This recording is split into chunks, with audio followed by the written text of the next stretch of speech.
আজকে আপনাদের বানিয়ে দেখাবো চিকেন কোরমা। একবার এই স্টাইলে বাড়িতে চিকেন কোরমা বানিয়ে দেখুন। এই রেসিপি একবার তৈরি করলে যে কোনো রেসিপি ভুলে যাবেন। রেসিপির ফুল ভিডিও এখনই গিয়ে চ্যানেলে দেখে আসুন। প্রথমে এখানে দুটো বড় বড় সাইজের পেঁয়াজকে সেদ্ধ করে নিতে হবে। তারপরে পেঁয়াজগুলোকে তুলে নেওয়ার পরে ঠান্ডা করে কাজু আর সাদা তেল দিয়ে এটাকে পেস্ট করে নিতে হবে। তারপরে ভাজা মশলার জন্য এলাচ, লবঙ্গ, দারচিনি, গোটা গোলমরিচ, গোটা ধনে আর শুকনো লঙ্কা একসঙ্গে একটু শুকনোভাবে ভেজে এটাকে গুঁড়ো করে নিতে হবে।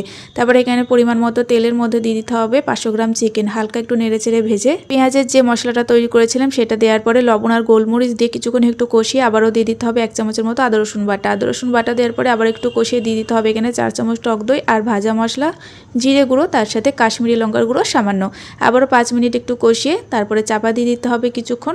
তারপরে চাপাটা খুলে এখানে স্বাদ মতো চিনি, কয়েকটা চেরা কাঁচা লঙ্কা, টমেটো সস, তারপরে একটু কষিয়ে দিয়ে দিতে হবে পরিমাণ মতো একটু দুধ। তারপরে আবারও চাপা দিয়ে লো ফ্লেম রেখে 15 মিনিট রান্না করে চাপাটা খুলে একটু ঘি অ্যাড করে নিলে তৈরি হয়ে যাবে দারুণ টেস্টি চিকেন কোরমার রেসিপি।